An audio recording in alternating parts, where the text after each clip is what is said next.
God King by Joanne Williamson. Ta-da! Chapter 3. Shabataka. The punishment was this. Taharka, the Cushite boy, was now all those things the priest of the sun had called him. He was king of a land that stretched from the mouth of the Nile on the northern sea, someday to be known as the Mediterranean Sea, to the southern border at Cush. He was immensely rich. He owned copper mines in the Sinai Desert, gold mines in the highlands of Ethiopia, and the jungles of Zimbabwe. He owned every inch of farmland and forest land, every wild beast, and every goat, sheep, and cow. He also owned every man, woman, and child, and every fruit of their labor, for he was God on the earth. As the sun god, he had many duties.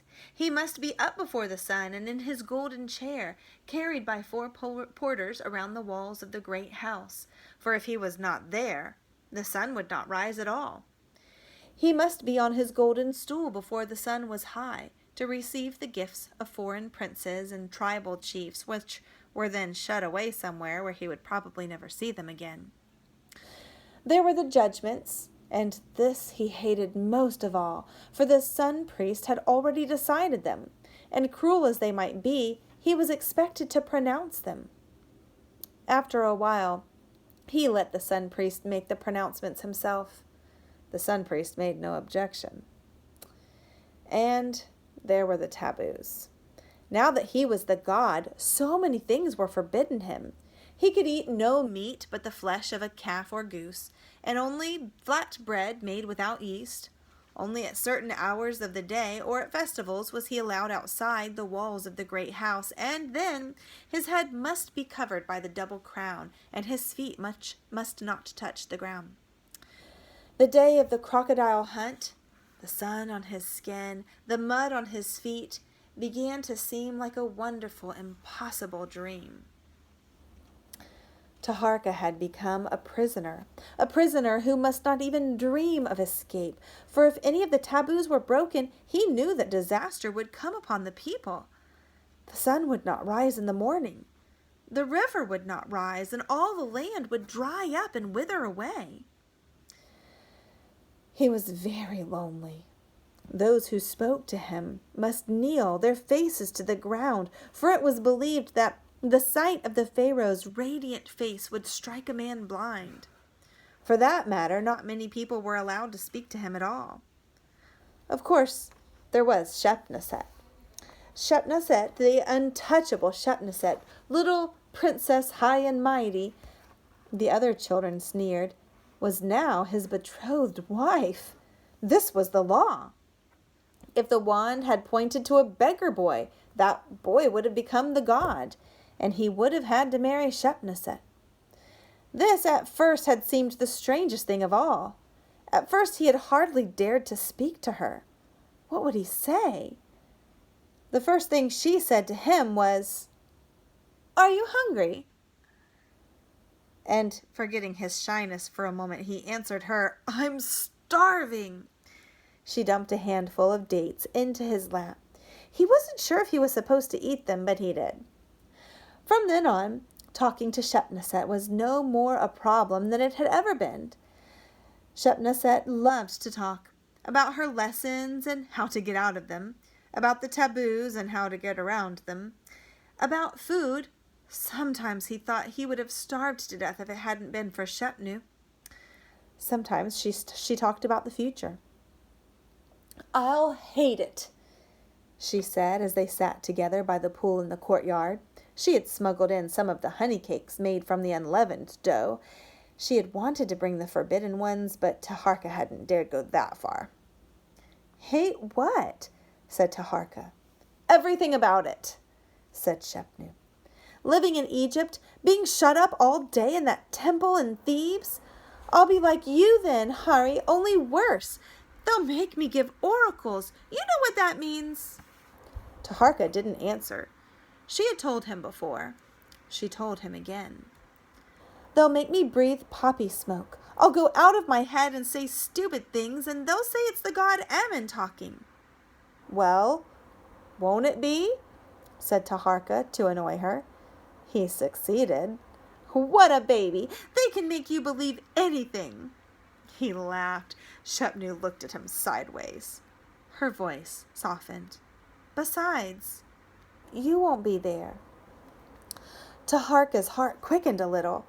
He could not marry Shepnu until he was 16, but he often thought about it, and not just because his name would not be inscribed as king until that day came. He had decided that Shepneset really was pretty, whatever the other children said. Your aunt will probably live a long time, he said, and even after they take you away, they'll have to let me visit you. His eyes brightened. I like that. Down the river to Thebes? Egypt? What a journey! They say it takes 30 days. Shepneset was always practical. They won't let you go till you've chosen your companion. Have you done it? Yes. It will be Shabataka. Shabataka, who should have been the god, who had listened while his father gave audiences and pronounced judgments, who knew all the rituals Taharka was learning so painfully. Shepneset looked suddenly troubled. Why? Wondered Taharka. The companion of the god was closest of all to the king, almost, in fact, his double. In recent years, he had come to perform all those things that the priests had decided Pharaoh must not do. He led the armies to the front, and when Pharaoh must journey to the north, he remained behind to perform all the duties of the god. Yes, it would be Shabataka. Shabataka, the cleverest and most capable of them all. Shabataka, who had stood so still, his face so unreadable on the day of the great mistake. Shabataka, who should have been the god. About a week after the mistake, he had come into Taharka's presence, on his feet and smiling right into his brother's face. No, no, my brother, Taharka had cried out, afraid for a moment that the handsome youth would be struck blind before his eyes. What are you afraid of, Hari? You have broken the taboo. So have you, brother. Have you been punished? Seeing that Shabataka's eyes were as bright and sharp as ever, Taharka's fears were calmed. He was not, after all, the baby Shepnu had always thought him. Besides, the gods knew who should be king and who should not. I've been punished, he said. They've put me in a cage. Shabataka looked around at the sandstone columns and the cedar wood stools and couches inlaid with gold, all the things that belonged to Taharka. This is a cage? Being the god is a punishment? All this, and in a little while to choose all the wives you want and any wife you want? The priests will turn her into a princess for you. He's thinking of my mother, thought Taharka. Shabataka himself was the son of a real princess, a princess of the proud Somalis in Punt. But no one, not even Shabataka, would ever make him ashamed of his own mother. He did not have to force the royal frown that he leveled at his half-brother. But Shabataka began to make a habit of coming to the room with the lotus pool. He didn't say much at first, just sat there listening to what Taharka had to say, always watching. It made Taharka a little uncomfortable, as if his brother were listening for something behind his words, something that Taharka himself did not know was there. But after a while he seemed to relax, to forget whatever it was he was listening for. Sometimes he almost chuckled. No, no, no, you don't obey the sun priest. He obeys you. And when old lady Memnit drops her comb in your presence, you don't go over and pick it up for her. She has a bad back. She shouldn't bend over. That's the doctor talking. You're not a doctor, brother. You're the god. For a moment, the old shadow darkened in his eyes. For some reason, in spite of the heat, Taharka felt a cold chill. Shabataka often told him he did not know how to be the god. The judgments, for instance. You should decide them, not the sun priest. I don't like to judge people. Who knows? There may be reasons for the things they do. Yes, you and the vizier. He's as soft as you are. I was taught differently. He stopped. Taharka knew what he had been about to say. It was strange, but they never seemed to mention their father. Something seemed to hold them back. But he had begun to take Shabataka's advice about some things. The sun priest, for example. There was the day the farmer was sentenced to lose a hand for striking the tax collector. No, said Taharka. There was a buzz of surprise, and the sun priest looked annoyed as if a fly had stung him. The judgment has been given, great God. I have not given it. It was as if his father, the god, had spoken, not little Taharka, son of the Bantu slave girl. For the first time in his life, he felt the thrill of power. The man says he has already paid his tribute. He says the agent was assessing him double. You haven't proved he was lying. The case is dismissed. He closed his eyes, waiting for the roar of protest. He would not have been surprised if they had simply ignored his interruption, but nothing happened. The man was hustled out of the hall, never looking back. He might have thanked me, thought Taharka. The scribes and officials bowed their heads in submission. Only a dark glint in the eyes of the sun priest offered a hint that something different was happening. Something had gone wrong. And that evening, Shabataka said to him, That's not what I meant. You said the judgments should come from me. Shabataka opened his mouth, then closed it. He shook his head. His eyes flickered back to checkers board. They'd been playing draughts. Shabataka liked to gamble. Shabataka always won. He had won everything that day. Taharka's gold rings, his ivory inlaid hounds and jackal's board, his dagger with the iron blade. Taharka had nothing left to bet. The cobra, said Shabataka. He was smiling. There was something strange about his smile. Taharka stared at him. For a moment he thought he had misunderstood. The cobra? The coil gold cobra worn on the god's brow at ceremonies? The most sacred symbol of his godhood? Shabataka was watching him, still with that strange smile. You wouldn't dare, his eyes were saying. All right, said Taharka. I'll do it. For the first time, Shabataka's smile slipped. Taharka went a little crazy. Why not? I don't want it. If you want it, take it. It was meant for you anyway. You mean it, said Shabataka softly. You'd do it. Yes, I would, said Taharka. I want... What did he want? To do as he pleased, when he pleased to do it? Wrestle again with his brothers and cousins to... He thought of that day on the river with the man with the gash in his arm, the wonderful feeling of satisfaction as the terrible bleeding stopped. Yes, he would like to learn more about that. He would like to study. He would like to work.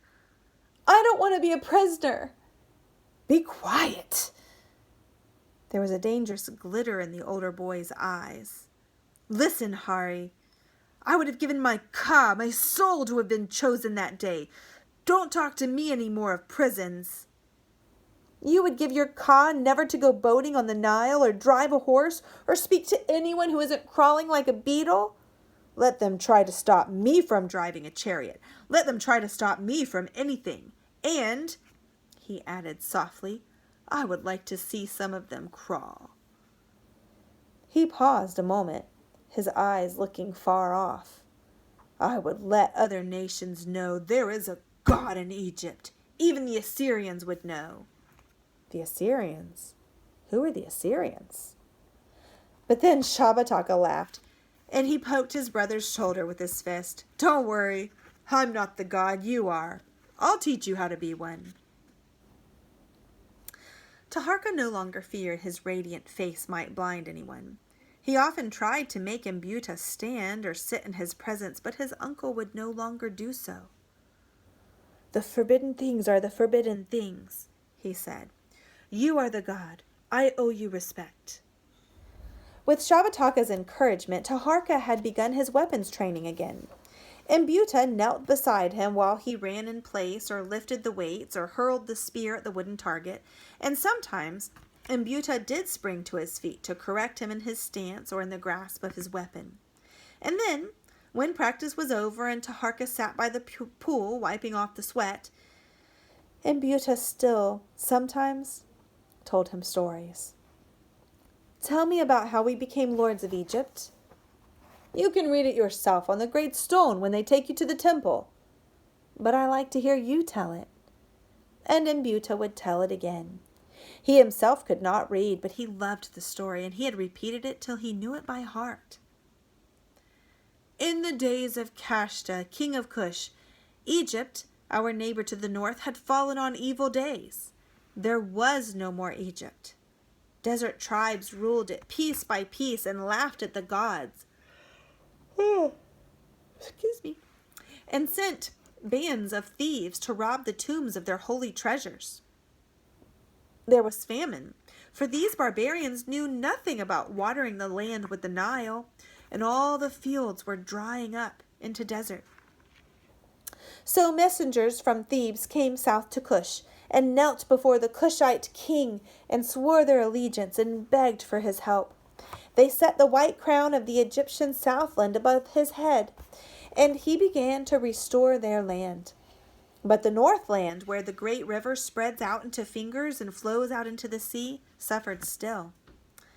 Then great Kashta died, and one day a courier came to his son, Pianki, your father's father, on this very roof where you're sitting now. "Great one," he said, "fearful news. A barbarian chief from the northern sea has sailed south with many men and horses and is laying waste the villages of Egypt. He has dared to call himself Pharaoh." Your father's father, Pianki, sprang to his feet in terrible anger. "By the hawk and the crocodile, and by the son whose son I am, the white crown of Egypt is mine, as it was my father's. And now I will utterly destroy this barbarian. I will have the red crown too, the crown of the north. Egypt will be once again, and I will have it all." How the soldiers cheered him, crying, "It is thy name that giveth us strength. Thy bread is in our bellies. Thy beer quenches our thirst. It is thy valor that gives us might, and there is strength in thy very name." So Pianki sailed north in the royal barge, and the river banks on either side were black with soldiers marching. Great Thebes thronged to him, weeping for joy. Into the very strongholds of the north he sailed. The people welcomed him and drove out the pale-skinned barbarian, and Egypt was one again. And your father set the double crown, the white and the red, upon his head, and surveyed the land as far as the great northern sea, and he wept at the ruin the barbarian had caused. And what angered him the most was that the horses had not been well tended. Imbuta sighed and wiped his forehead from the excitement of the story. Taharka sighed too. But he was thinking. Something was troubling him. "Uncle," he said, "was it really Pianki the Great who did all that, not a companion?" "By my honor, it was your father's father himself. He chose his son, your father's brother, who died later, to share his crown and remain in Napata. I was only a boy, but I remember it well." Taharka thought about this, balancing the wooden spear. So a companion could work both ways. He could stay at home and perform the rites while the god put himself in peril, if he chose to do so. And of course a real king, a great king like Pianki, would choose to do so. He was not sure he liked the idea. He knew something about war.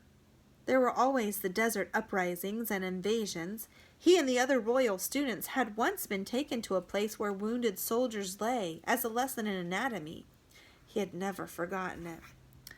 Yes, there had been wars. There would be others. And, "Uncle," he said, "who are the Assyrians?" Imbuta looked at him sharply. So you have heard the name. He had heard more than just the name that Shabataka had mentioned. Even here in Cush, people whispered about the Assyrians. They always seemed to whisper.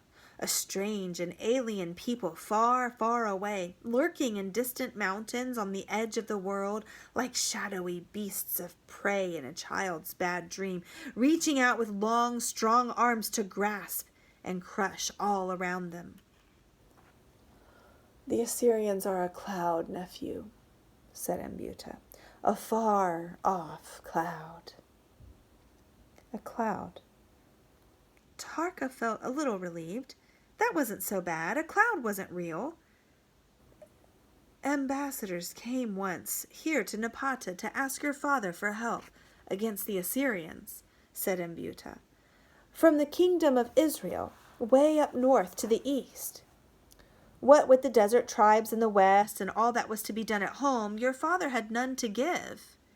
He added thoughtfully, "Israel hasn't been heard from since." That was no good. Israel was a real place. That made the Assyrians seem more real.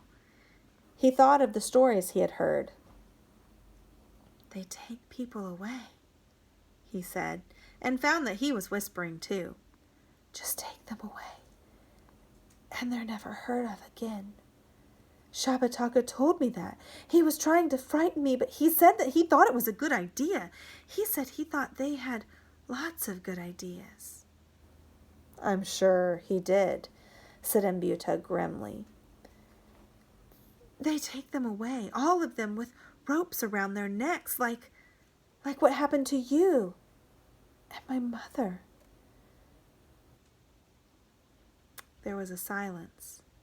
Ambuta had often told him the story of what happened to him and his little sister, Taharka's mother. It was a terrible story, how the soldiers of Cush had come to the market town of the far-off Zambesi River, how he, a young man, and his sister, a child, had been loaded onto one of the great sailing boats to be brought back up the coast to Punt and inland to Cush, he to be sold into the army, she to be sold into a wealthy family that would one day be brought to the attention of the god. But that story had a happy ending. He wondered how many happy endings there were in the stories of people who had anything to do with the Assyrians. Shepneset's aunt, the high priestess in Thebes, died sooner than was expected. She had to be replaced at once. Taharka, stunned, was faced with the loss of his closest, almost only companion, and something more, though he wasn't quite sure what it was. Lately it had frightened him a little, but not since his mother's death had he felt such a sense of loss. Shepneset, as always, tried to be brave. "After all, Hari, this means you really will come to Thebes when you're 16. You'll have to, and you'll make the great journey, see the sights. Only 4 years, Hari." She began to cry again, and Taharka said, 4 years. He couldn't see into that unimaginable future. Another blow followed soon. It was Ambuta's fault. Shabataka came to the room with the lotus pool while Taharka was exercising with his uncle. He came in, as usual, boldly on his feet, and Ambuta forgot himself in his anger, ordering the haughty son of the god to his knees as if he had been an insolent servant. Shabataka's eyes flashed lightning. "Slave, filth from the jungle, you backwoods Bantu! I am forbidden to soil my hands with you, but I will send a slave with your punishment." "Brother!" For the first time in his life, Taharka felt terrible anger. Ambuta is the uncle of the god. No one but the god will dare punish him. Do you think that you are the god? For a moment, the lightning flashed upon Taharka himself.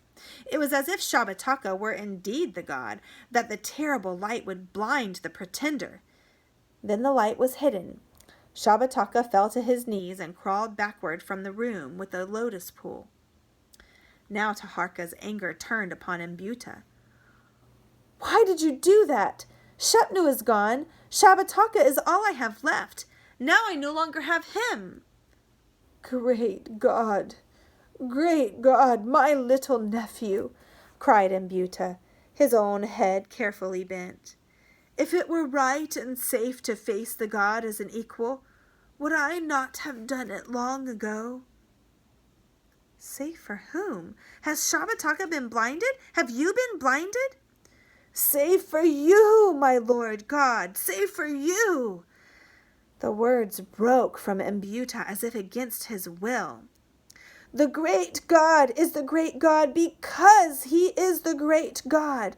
What will become of him when he is no longer feared?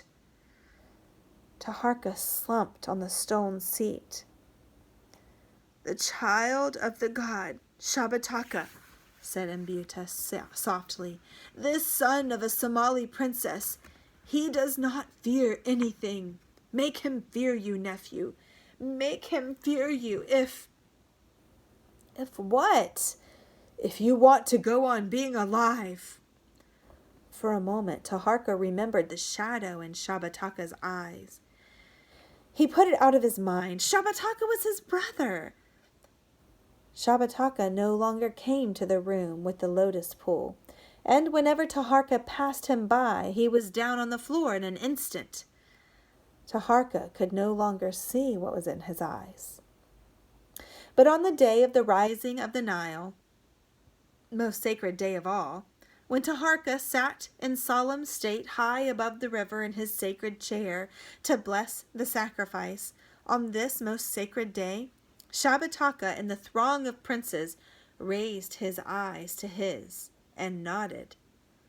Taharka, acknowledging the look as best he could, felt his heart swell with relief. Shabataka was still his brother. That ends chapter 3.